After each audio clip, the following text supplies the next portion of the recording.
మనోసాగరమదనం part 13 రచన మీనా కుమారి గారు. ముకుందరావు చాలా సంతోషంగా ఉన్నాడు. అనుకున్నది అనుకున్నట్లు జరిగింది. గెలుపు మనదే. కేసు పట్టుకుంటే ఓడించేవారే లేరు.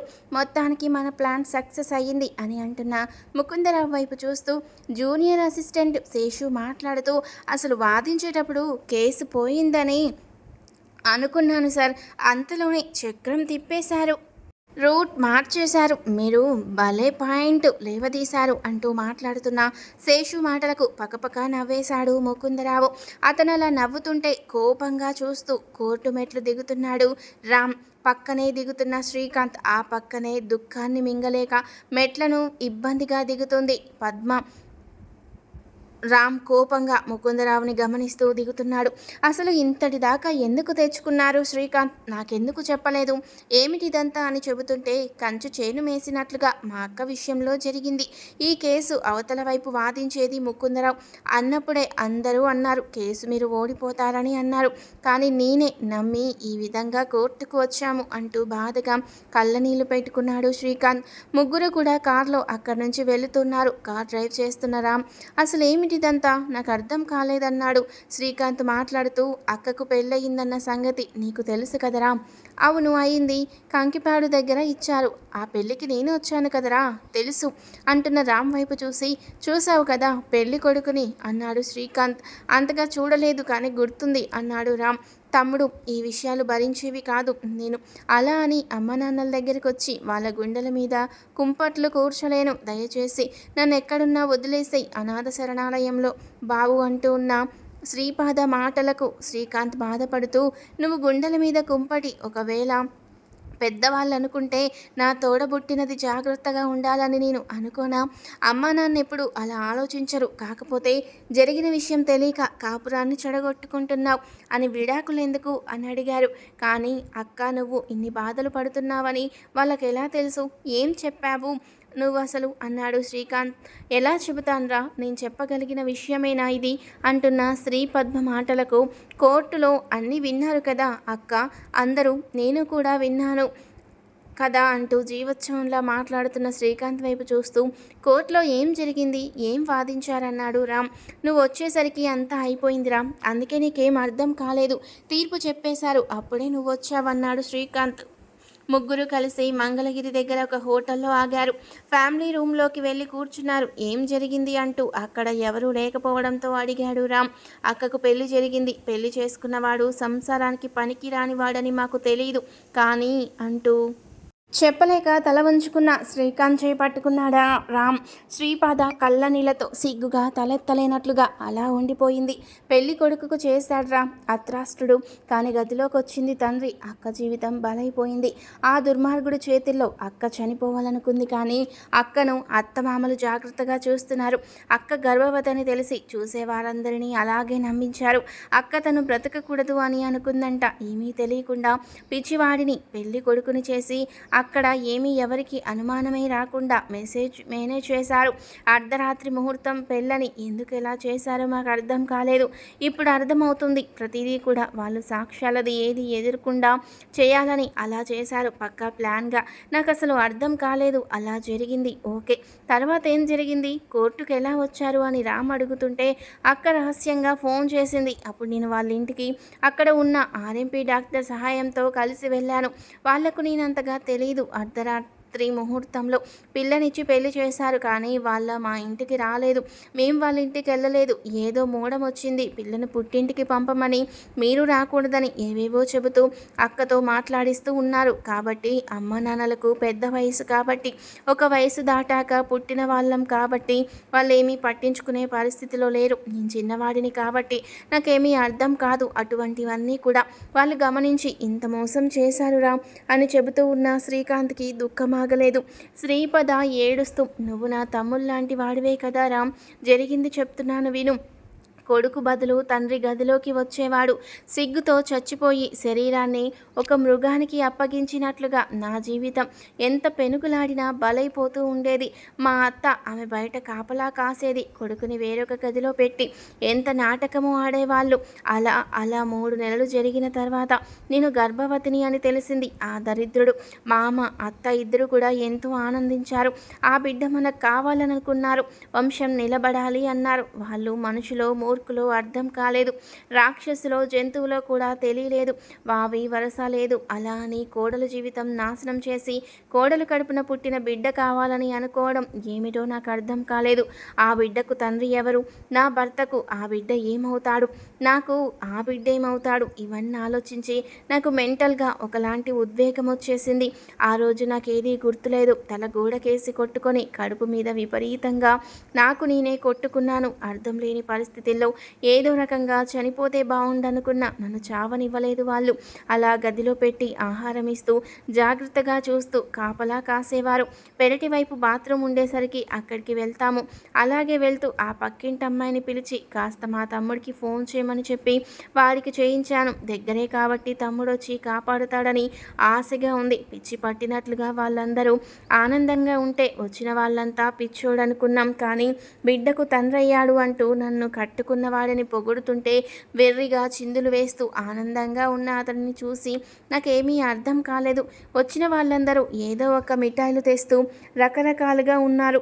ఈ అత్తమామ ఎంతో పవిత్ర దేవతల్లాగా నటిస్తూ ఉన్నారు. మాట్లాడనివ్వకుండా ముందే భయపెట్టారు. ఏమైనా చేసినా నిన్ను తగలబెడతామన్నారు. మీ అమ్మ నాన్నలను జైలుకు పంపిస్తామన్నారు. మీ తమ్ముడిని రౌడీలతో చంపిస్తామన్నారు. ఎన్నో అన్నారు. అందువల్ల భయపడిపోయి మూగలాగా అయిపోయాను. అలాగే కూర్చుంటే అందరూ వచ్చి వాళ్ళ చుట్టాలందరూ చూస్తూ ఉండేవాళ్ళు. నవ్వుతూ ఉండాలని శాసించారు. ఏడుపు మొహంలో ఉండొద్దని భయపెట్టేవాళ్ళు. అలాగే వాళ్ళు చెప్పిన తిండి తింటుంటే నాకు వాంతొచ్చేది. చచ్చినట్టు తినలేక ఇష్టమైన ఆహారం కూడా విషంలాగా అయిపోయింది. నా పాలిట శత్రువులాగా. అలా ఆ రోజు నాకు మెంటల్ టార్చర్ అయిపోయింది. భరించలేని టార్చర్ వల్ల నాకు నేనే తల కొట్టుకొని కడుపు మీద విపరీతంగా కొట్టుకునేసరికి ఏమైందో తెలియదు. విపరీతంగా నాకు తేడా వచ్చింది. వెంటనే నర్సులు పిలిచారు. అబార్షన్ అయ్యిందని చెప్పారు. ఏం చేశావే అంటూ తలను పట్టుకొని గోడకేసి కొట్టారు. నాకు భయం వేసింది. ఇక నన్ను బతకనివ్వరనిపించింది. మా తమ్ముడికి ఫోన్ చేశాను. అలా ఆర్ఎంపీ డాక్టర్ని వాళ్ళు పిలిపిస్తున్నప్పుడు అతనిని కలిసి తమ్ముడికి చెప్పిన విధానంగా అతను విన్నాడు. జాలితో తమ్ముడు వాళ్లకు అంతగా తెలియదు. అక్కడి నుంచి తప్పించుకొని నన్ను తీసుకొచ్చేశాడు. వచ్చేటప్పుడు కోర్టులో విడాకులు కావాలని ఇన్ని బాధలు పడ్డామని కేసు వేశారు. తమ్ముడు తెలివిగా ఆలోచించాడు అని అనుకున్నాను. వాళ్ళతో నాకు తెగతింపులు అయిపోతుందని సంతోషపడ్డాను. కానీ ఇప్పుడు జరిగింది ఏమిటి? ఇంట్లో వచ్చి చేరాను. కానీ అమ్మ నాన్నకు సంతోషం లేదు. వారికి దిగులు. తమ్ముడికి ఆనందం లేదు. కోర్టులో కేసు గెలుస్తామని అనుకున్నాము. చివరకు అతి ఘోరంగా ఓడిపోయాము అంటూ బాధపడింది శ్రీపద. శ్రీకాంత్ మాట్లాడుతూ వాడు ముకుందరావు అని క్రిమినల్ లాయర్ రామ్ వాడి చేతికి వెళ్ళింది. చివరికి అసలు పెళ్లి జరిగింది మామగారితో అని ఫోటోలు సృష్టించారు.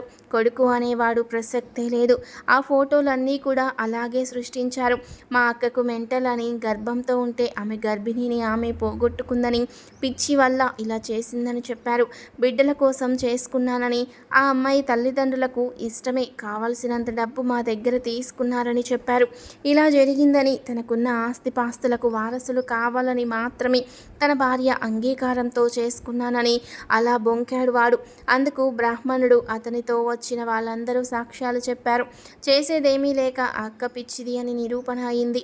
విడాకులు కావాలంటే ఇచ్చేస్తాను, కానీ జరిగింది ఏది ఇవ్వడానికి కూడా హక్కు లేదు. ఎందుకంటే ఆమె పిచ్చిదని తెలిసినా కూడా తెలియకుండా నాకు అంటగట్టారని చెబుతున్నా అతని మాటలు వింటూ ముందు మాకు మైండ్ పని చేయలేదు.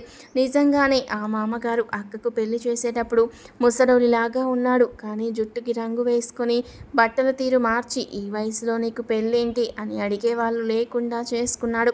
అలా వచ్చాడు కోర్టుకి. లాయర్లు ఉంటారు, దొంగగా వాదిస్తారు అని అంటారు. క్రిమినల్ లాయర్ అంటే ఒక క్రిమినల్ మైండ్ ఉన్నవాడిని ఇప్పుడే అనిపించిందిరా. ఇతన్ని చూసి అందరినీ అనడం కాదు కానీ వీడు మాత్రం అటువంటి వాడని బాధపడ్డాడు శ్రీకాంత్. ఇది సామాన్యంగా వదలొద్దు, వాడి అంత చూద్దామన్నాడు కోపంగా రామ్. ముకుందరావు సర్వేశ్వరరావుతో మాట్లాడుతూ ఉన్నాడు. నిజంగా భలే గెలిపించారు లాయర్ బాబు మీరు.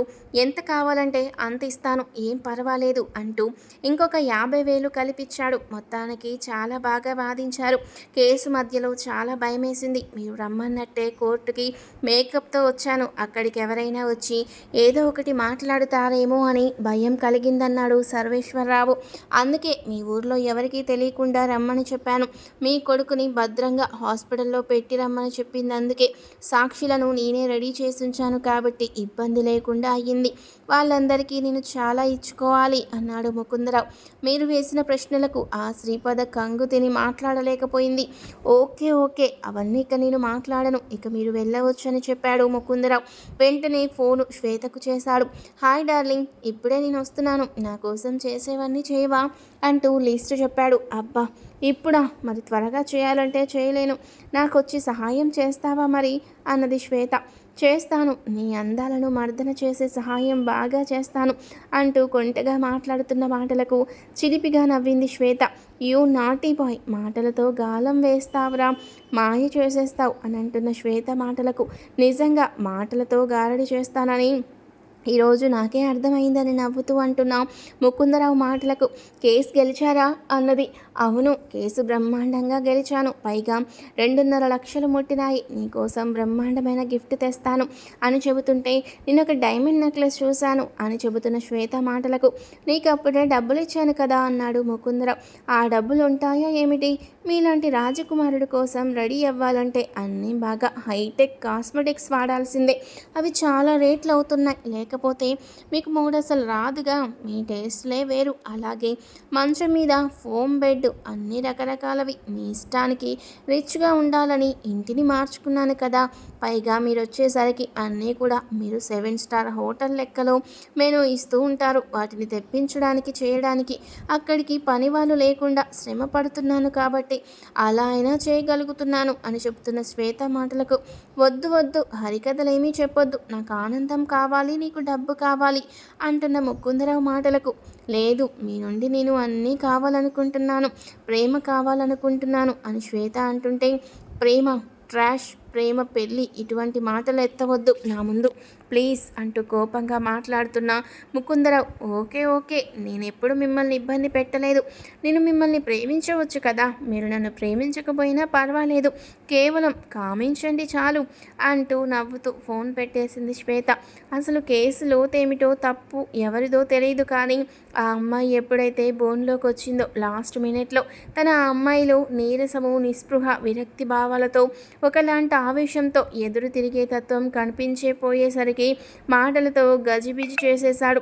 నువ్వు నీ గర్భిణి నువ్వే పోగొట్టుకున్నావు, నువ్వు తల్లివి కాదు, ఆడదానివి కాదు, ఆడదాని జాతికి కలంకం, నీలాంటి వాళ్ళ కడుపున బిడ్డగా పుట్టినా కూడా నరకం చూసేవాళ్ళు, అందుకే అనువుగానే కాలం చేశారు, మంచిదయింది, చంపేసి మంచి పని చేశావంటూ ముకుందరావు తన మాటలతో రెచ్చగొడుతుంటే శ్రీపాద అవును, నా గర్భాన్ని నేనే కొట్టుకున్నాను, నా కడుపు మీద కొట్టుకుంటానే ఉన్నాను, నా మనసులో గుండెల్లో కొట్టుకుంటూనే ఉన్నాను, నా తలను పగల కొట్టుకున్నాను అంటూ ఈ గర్భం వద్దు అని కొట్టుకున్నానంటూ ఆవేశంగా చెప్పింది శ్రీపాద. చూశారుగా జడ్జి గారు, ఇటువంటి కన్న తల్లులు కూడా ఉంటారు అని మనం ఇప్పుడే తెలుసుకుంటున్నాం. ఇష్టపడి ఒక వ్యక్తిని వివాహం చేసుకొని దానికి కావలసిన డబ్బులు వారి కుటుంబ అవసరాల నిమిత్తం తీసుకొని వాళ్ళ అవసరాలు తీర్చుకొని అవసరం తీరిపోయాక కనీసం ఆ వంశం యొక్క బిడ్డను కూడా కాపాడకుండా ఆ బిడ్డను నాశనం చేసిన దుర్మార్గురాలు ఈ ఆడది. ఇలాంటి వాళ్ళు సమాజంలో ఉన్నంతకాలం స్త్రీలు సిగ్గుపడాలి, మనలాంటి వాళ్ళు తలలు వంచుకోవాలి. ఇలా రకరకాలుగా ఆ అమ్మాయి కోపం వచ్చేలాగా మాట్లాడేసరికి అసలే అబార్షన్ అయిన అమ్మాయి బలహీనంగా ఉండడంతో తను చేయని తప్పులు చేసినట్లుగా, అసలు ఊహించినట్లుగా మామగారే తనను పెళ్లి చేసుకున్నట్లుగా మేకప్ వేసుకొచ్చి ఆ పథకాలన్నీ చూసిన శ్రీపాదకు కళ్ళు తిరిగి పోయినట్లయిపోయి మాట్లాడలేక పిచ్చిదానిలాగా ఒక కేక పెట్టింది. నా బిడ్డను నేనే చంపుకున్నాను అంటూ. చూసారా, ఆమెకు మైండ్ సరిగ్గా లేదు. ఇటువంటి ఆమెను భరించడం కష్టమే. నా క్లయింట్ కోరుకున్నట్లుగా విడాకులు మాత్రం మంజూరు చేయడం తప్పదు అని చెప్పేశాడు ముకుందరావు. వాదించడం వల్ల జరిగిన మంచి ఏమిటంటే ఆ అమ్మాయికి విడాకులు మాత్రం అందాయి. అదంతా గుర్తు తెచ్చుకుంటున్న శ్రీపాదకు కళ్ళల్లో నీళ్ళాగడం లేదు. శ్రీకాంత్ మాట్లాడుతూ జరిగినవన్నీ చెబుతూ ఇలా వాదించాడు రాస్కెల్. అసలు మనిషే కాదు, ఏం చేయాలో అర్థం కావడం లేదు అని శ్రీకాంత్ అంటుంటే, మా అక్క లాయర్, తను బాగా తెలివిగలది, కానీ చాలా రోజులైంది వాదించి, మరి ఒప్పుకుంటుందో లేదో నాకు తెలియదు. కానీ ఆ ముకుందరావుకి బుద్ధి చెప్పాలంటే ఆమెను రంగంలోకి దింపక తప్పదు. నేను చెప్పడం కాదు, మిమ్మల్ని ప్రస్తుతం మా ఇంటికి తీసుకెళ్ళి అక్కడ మంచి చెడ్డ చెప్పి మీ అందరితో పాటు కొన్నాళ్ళు మా ప్రాంతాలకు వెళదాం. అక్కడే ఒక ఇల్లు ఉంది, అవుట్ హౌస్లో ఉండొచ్చు మీరు. కొన్ని రోజులు ఈ వాతావరణానికి దూరంగా ఉంటే కానీ మీరు సంతోషంగా ఉండలేరు. ముఖ్యంగా శ్రీపాద అక్క ఆరోగ్యం బాగుపడుతుంది అని చెబుతున్న రామ్ మాటలకు, అలాగే తప్పకుండా ఇంక చేసేదేమీ లేదురా, నాకు కూడా చదువుకోవాలని లేదు అంటుంటే, మనిద్దరం వీళ్ళని అక్కడ సెట్ చేసి మంచి చెడ్డ చెప్పి మా మనుషులు ఉన్నారు కాబట్టి ఇబ్బంది లేదు. మనిద్దరం మామూలుగా కాలేజ్కి వెళ్ళొచ్చేస్తాము. నువ్వేమీ ఆవేశపడకు, ఫీజుల గురించి ఆలోచించకు అని చెప్పి రామ్ ధైర్యం చెప్పాడు. అలాగే రామ్, దేవుళ్ళలాంటి ఫ్రెండ్ నాకు దొరికినందుకు సంతోషమైంది అంటూ శ్రీకాంత్ కళ్ళనీళ్లు పెట్టుకున్నాడు. ఇక శ్రీకాంత్ వాళ్ళ ఇంటికి వెళ్ళారు. శ్రీపాద వైపు చూస్తూ, ఎందుకే అన్ని డబ్బులు ముట్ట చెప్పి పెళ్లి చేస్తే విడాకులు చేసుకొని ఇంటికి చేరావా? ఎందుకు అసలు విడాకులు దేనికి అంటూ కోపంగా మాట్లాడుతున్న తల్లిదండ్రుల మాటలకు, అక్క ఆరోగ్యం బాగోలేదు ఆంటీ. నిజమే, ఆమె చాలా బలహీనంగా ఉంది. ప్రస్తుతం ఆమెను ఆరోగ్యవంతురాలలాగా చేసి ఆ తర్వాత మనం ఏదైనా మాట్లాడొచ్చని డాక్టర్ చెప్పారు. లేకపోతే ఆమె విపరీతమైన ఆలోచనకు గురై ప్రాణానికి ప్రమాదం ఉన్నట్టు చెప్పారు. పోనీ ప్రస్తుతానికి తన ఇష్టానికి వదిలేద్దాం, తర్వాత బాగుపడ్డాక మనం సరిచేద్దాం తన సంసారాన్ని అని చెప్పిన రామ్ మాటలు వింటూ సరే బాబు అంటుంటే, అక్క ఆరోగ్యం కోసం నాతో రండి, మిమ్మల్ని అక్కడ హాస్పిటల్లో అక్కని చూపించాలి. మీరు ఉండడానికి కూడా అవకాశం ఉంది. మా ఇంటి పక్కనే అవుట్ హౌస్ ఉంది, అందులో మీరు ఉండవచ్చు. ఏ ఇబ్బందులు ఉండవు. ఇక్కడ కొన్నాళ్ళు ఈ గొడవలు సద్దుమణిగేదాకా మనం అక్కడ ఉండడం మంచిది. లేకపోతే ఇరుగు పొరుగు వేసే ప్రశ్నలకు మీ మనసులు శాంతిగా ఉండవాంటి అని చెప్తున్న రామ్ మాటలకు బట్టలు సర్దుకొని అతనితో పాటు బయలుదేరారు. శ్రీకాంత్ తల్లిదండ్రులు, వాళ్ళ అక్క ట్రైన్లో కూర్చుని వెళుతున్న వారికి ఏమీ అర్థం కావడం లేదు. అసలు ఇదంతా ఏమిటో ఏమీ తెలియడం లేదు. అర్ధరాత్రి ముహూర్తం మంచిది కాదు. దెయ్యాల లగ్నంలో పెళ్లి చేశారేంటి? ఆ పెళ్లి పటాకులు అవుతుందని వేరే పంతులు గారు చెప్పారు. ఆ పెళ్లి కొడుకు తరపు వాళ్ళే అలా చేశారు. ఇదంతా నిజంగా అలాగే అయ్యింది అని తన బాధపడుతున్న తల్లిదండ్రులను చూసి శ్రీకాంత్, అమ్మ అయిందేదో అయ్యింది, అక్క ముందు ఆ విషయాలు ఏమీ ఎత్తకూడదు ప్లీజ్ అంటూ ఏం మాట్లాడొద్దని చెప్పాడు భయపడుతున్నట్లుగా శ్రీకాంత్. ఆ హోటల్లో చంటి బిడ్డనెత్తుకున్న తల్లిని చూస్తూ ఆ తల్లి ప్రేమగా ముద్దాడుతుంటే, బిడ్డను కన్న తండ్రి తీసుకొని ముందు టిఫిన్ చేయి, తర్వాత ముద్దాడుదు గాని, వీడు గడుసువాడు మళ్ళీ పాలకు ఏడుస్తాడుగా అని ఆ బిడ్డను ప్రేమగా ఎత్తుకొని ముద్దాడుతూ ఉన్నాడు. అది చూసిన శ్రీపాదకు దుఃఖమాగలేదు.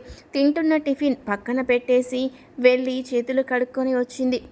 నేను దుర్మార్గురాలిని, నేను మంచి తల్లిని కాదు, నేను మంచి ఆడదాన్ని కాదు, అమ్మ నాన్నకు కూడా నేను నచ్చేటట్టు నడుచుకోలేకపోయాను అని మాట్లాడుతూ తన తలను గోడకేసి కొట్టుకోబోతుంటే రామ్ వచ్చి, అక్క ఇలా ప్రవర్తించకండి, ఆంటీ అంకుల్ వాళ్ళు పెద్ద వయసు వాళ్ళు, పాపం వారికి మనశ్శాంతి ఉండదు. ఈ వయసులో వారికి ఏ విషయాలు తెలియకపోవడం మంచిది. మీరు ఇలా ప్రవర్తించి జరిగిన విషయాలు వారికి తెలియకపోవడం మంచిది. మీరు ఇలా ప్రవర్తించి జరిగిన విషయాలు వారికి తెలిసినా వారు తట్టుకోలేరు, గుండాగిపోతుంది, ఆ బాధ భరించలేదు. ఎందుకు చెప్తున్నానో అర్థం చేసుకో అక్క, వదిలిపోయింది, విడాకులు వచ్చేసాయి, బాధ లేదు. ఆ దుర్మార్గుడితో విడాకులు కావాలనే కదా నువ్వు అనుకుంది అంటుంటే, నేనే తప్పు చేయలేదు, చేయకుండా అని అంటున్న శ్రీపాద మాటలకు పర్వాలేదు, తెలియని లోకం ఏదైనా అనుకుంటుంది. తెలిసిన వారు మంచినే మాట్లాడుకుంటున్నారు. డబ్బు కోసం నాటకాలు ఆడేవాళ్ళు ఏదో మాట్లాడుతూ ఉంటారు. అందుకోసం బలైపోయిన వారు ఏడవకూడదు. తగిన సమయంలో వారికి బుద్ధి చెప్పాలి. ఆ తర్వాతే మనం సంతోషంగా ఉండాలి. ఇప్పుడు మనం దుఃఖపడితే మనకున్న తెలివంతా నశించిపోతుంది. నాకు ఒక మంచి ప్లాన్ వచ్చింది. మనం ఇంటికి చేరిన తర్వాత మీకే తెలుస్తుంది అని చెప్పాడు రామ్. కళ్ళు తుడుచుకొని శ్రీపాద నవ్వుతూ వచ్చి టిఫిన్ దగ్గర కూర్చొని తింటూ ఉంది. తర్వాత ఏం జరిగిందనేది నెక్స్ట్ పార్ట్లో తెలుసుకుందాం. వీడియో నచ్చితే తప్పకుండా లైక్ చేసి తప్పకుండా సబ్స్క్రైబ్ చేసుకోండి. Thank you for watching.